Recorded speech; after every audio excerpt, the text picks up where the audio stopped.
말씀은 마태복음 7장입니다. 마태복음 7장 1절에서 5절 말씀입니다. 마태복음 7장 1절에서 5절 말씀을 봉독하겠습니다. 비판을 받지 아니하려거든 비판하지 말라. 너희가 비판하는 그 비판으로 너희가 비판을 받을 것이요 너희가 헤아리는 그 헤아림으로 너희가 헤아림을 받을 것이니라.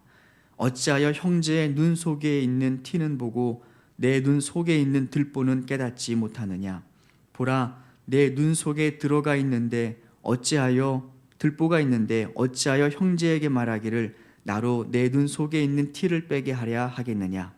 외식하는 자여, 먼저 내 눈 속에서 들보를 빼내어라. 그 후에야 밝히 보고 형제의 눈 속에서 티끌을 빼리라. 아멘.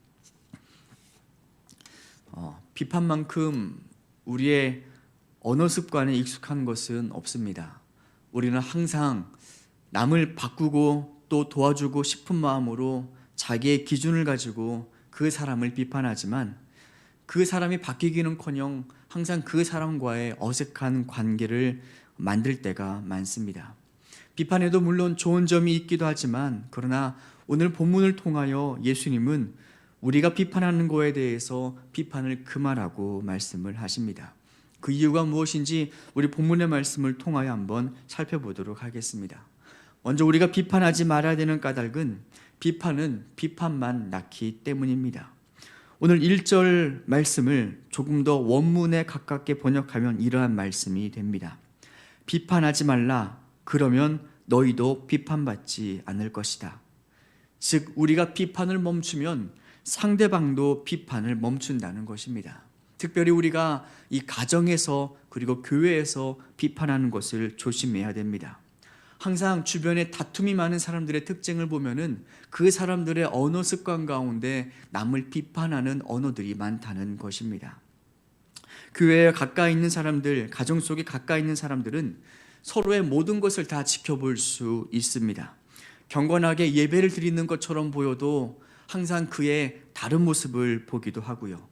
기도하는 것처럼 보여도 그러나 기도하는 것과는 정 다르게 살아가는 모습을 우리가 교회와 가정에서는 항상 볼 수 있습니다. 그러면 정죄하고 싶고 판단하고 싶은 마음이 가득합니다. 특히 2절 말씀에는 너희가 헤아리는 그 헤아림으로 헤아림을 받는다는 말씀이 있습니다. 이 헤아리다라는 표현은 이 저울질하다라는 말입니다. 계산하다라는 말입니다. 물건을 사고 팔 때 그 물건을 사는 자가 손해보지 않기 위해서 저울의 눈금을 하나씩 헤아리는 것이 오늘 본문에 나와 있는 헤아리다라는 말의 의미입니다. 그러니까 그 상대방의 모습, 언어, 말투, 표정을 하나씩 다 뜯어보는 것이 바로 비판하다, 헤아리다라는 말의 의미입니다. 왜 저 사람은 모습은 저런데 저렇게 행동을 하지? 왜 저 사람은 저렇게 기도하는데 신앙이 좋은 것 같은데 왜 저런 선택을 하지? 하면서 그 사람의 표정과 언어와 모습을 하나씩 다 뜯어보는 것이 비판, 헤아리다입니다. 그리고 더 나아가서 이 헤아리다라는 표현에는 계산하다라는 표현도 있습니다. 나한테 행한 만큼 나도 동일하게 갚아줘야겠다라는 그 마음속의 계산이 바로 헤아림을 받는다, 헤아린다라는 의미입니다.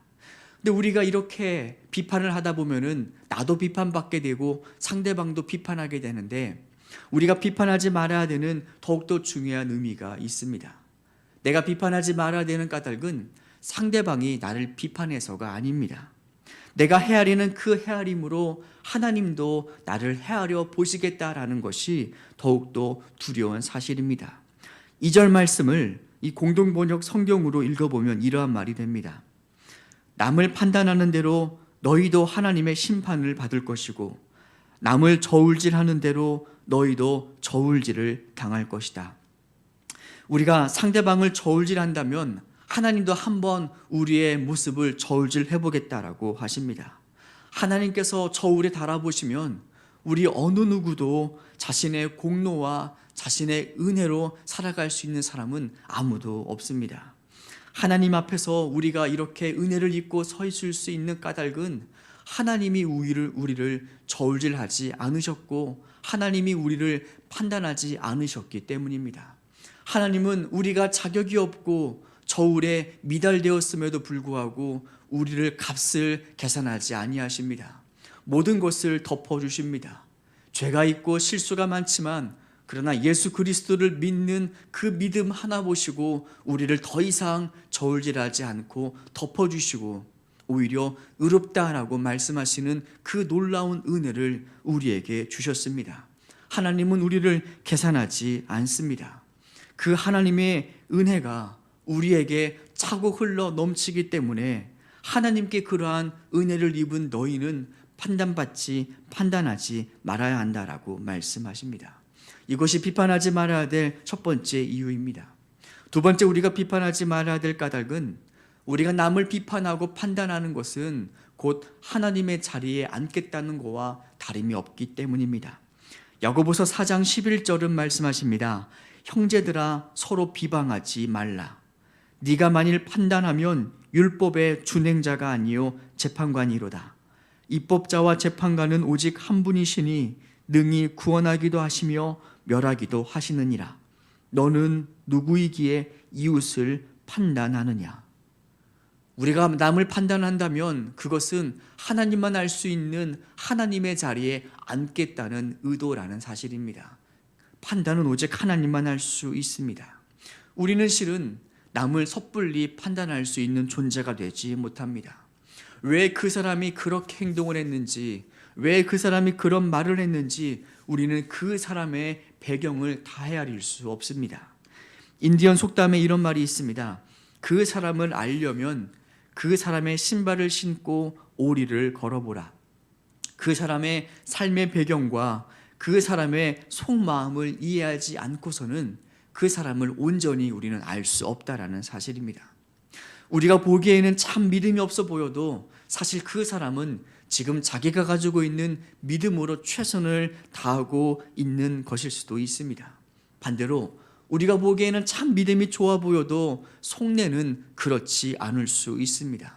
그래서 그 사람의 진정한 판단은 그 사람의 중심까지 헤아릴 수 있는 하나님만 할 수 있다는 사실입니다. 한 바리새인과 세리가 성전에서 기도합니다. 바리새인은 성실한 신앙인이었고 세리는 누가 봐도 죄인이었습니다.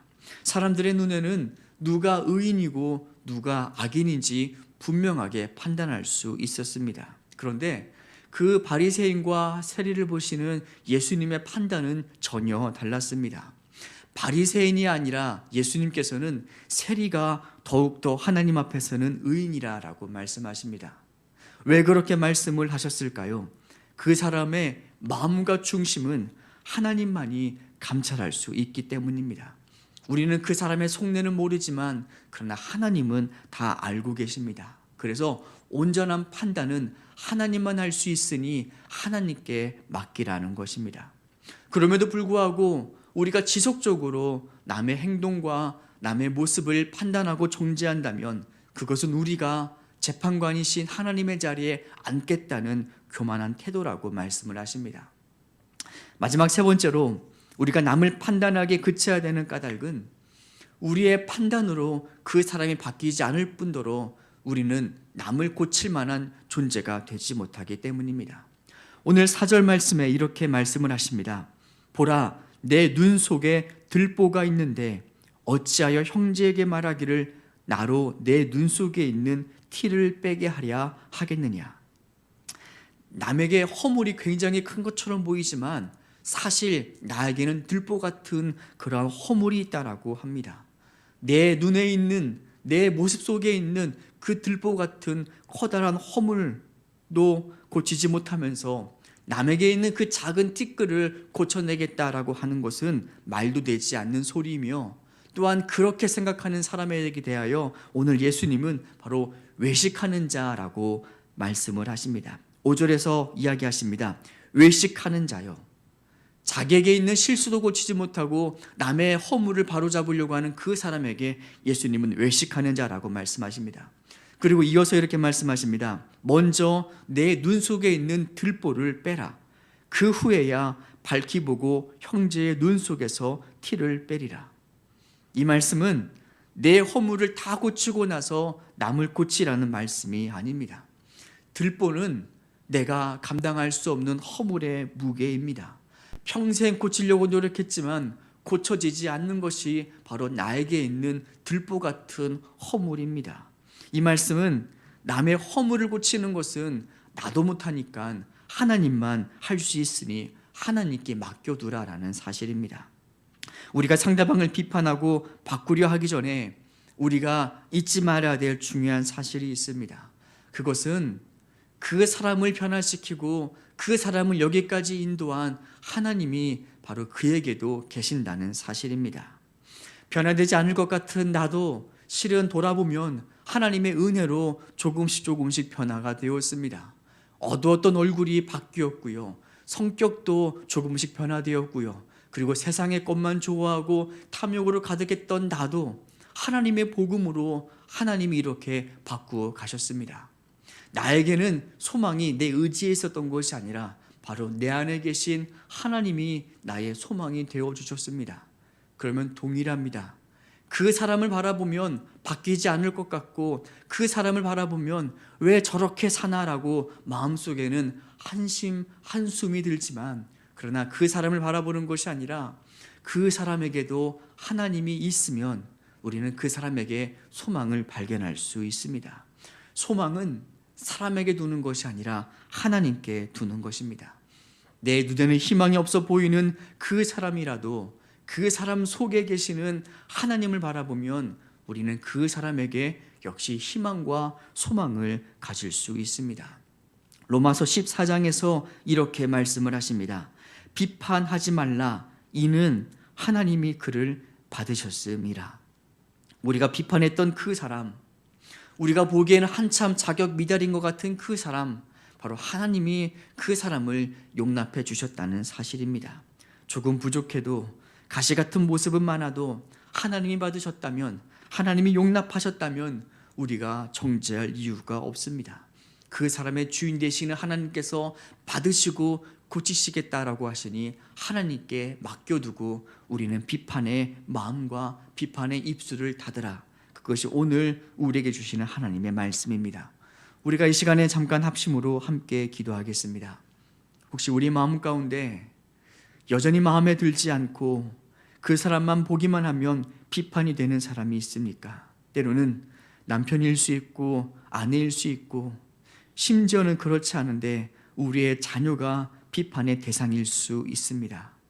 내가 비판한다는 것은 사랑하는 마음도 있지만, 그러나 오늘 본문의 말씀을 통하여 돌아보면 내가 그 사람의 주인 되겠다, 내가 그 사람의 하나님이 되어서 그 사람을 고치겠다라는 말하고 동일합니다. 우리가 이 시간 기도할 것은 하나님, 그 사람을 바라보면 마음이 무거워지고 한숨이 나오지만 그러나 그 사람에게도 하나님이 있음을 잊지 않고 그 사람이 아니라 그 사람 안에 계시는 하나님께 소망을 두고 우리가 비판을 멈출 수 있도록 하시고 우리가 할 일은 더 사랑하는 일, 더 아끼는 일, 더 위로하는 일, 그 직분 말고 우리에게 주신 일이 없음을 깨닫게 하여 주시옵소서. 이 시간 우리 그 대상을 향하여, 그 사람을 향하여 이 시간 축복하는 마음으로 함께 기도하도록 하겠습니다.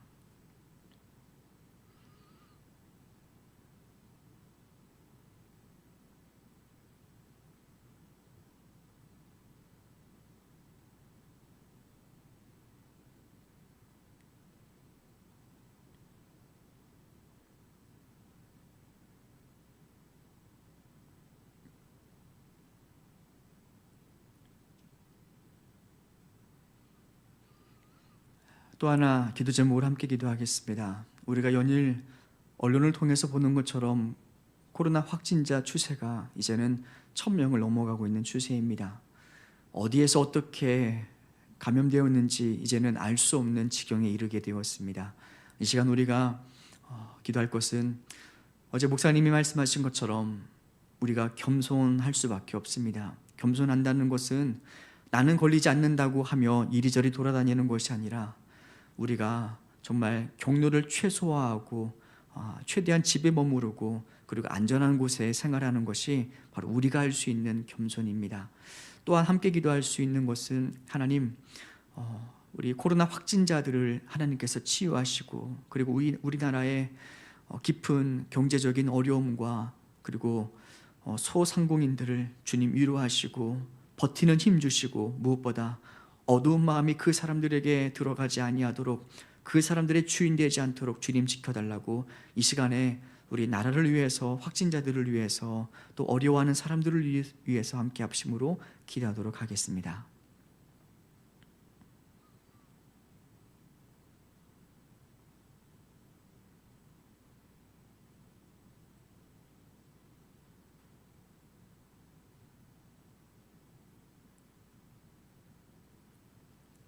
하나님, 시대가 어두울수록, 방안이 캄캄할수록 작은 불빛이라도 더욱더 환하게 비춰지는 것이 빛의 원리입니다. 바로 예수님께서 우리에게 말씀하신 너희는 세상의 빛이라. 우리는 부족하지만 세상이 어두워질수록, 살맛이 나지 않을수록 부족하고 연약한 우리의 존재는 더욱더 사람들에게 유익이 되는 존재입니다. 우리의 신분을 잊지 않고, 우리의 본분을 잊지 않고, 하나님, 우리라도 비판을 멈추고 더 사랑할 수 있는 사람들 되게 하여 주시옵소서. 예수님의 이름으로 기도드립니다. 아멘. 주님이 가르쳐 주신 기도를 함께 드리겠습니다. 하늘에 계신 우리 아버지, 아버지의 이름을 거룩하게 하시며 아버지의 나라가 오게 하시며 아버지의 뜻이 하늘에서와 같이 땅에서도 이루어지게 하소서. 오늘 우리에게 일용할 양식을 주시고, 우리가 우리에게 잘못한 사람을 용서하여 준 것 같이 우리 죄를 용서하여 주시고, 우리를 시험에 빠지지 않게 하시고 악에서 구하소서. 나라와 권능과 영광이 영원히 아버지의 것입니다. 아멘.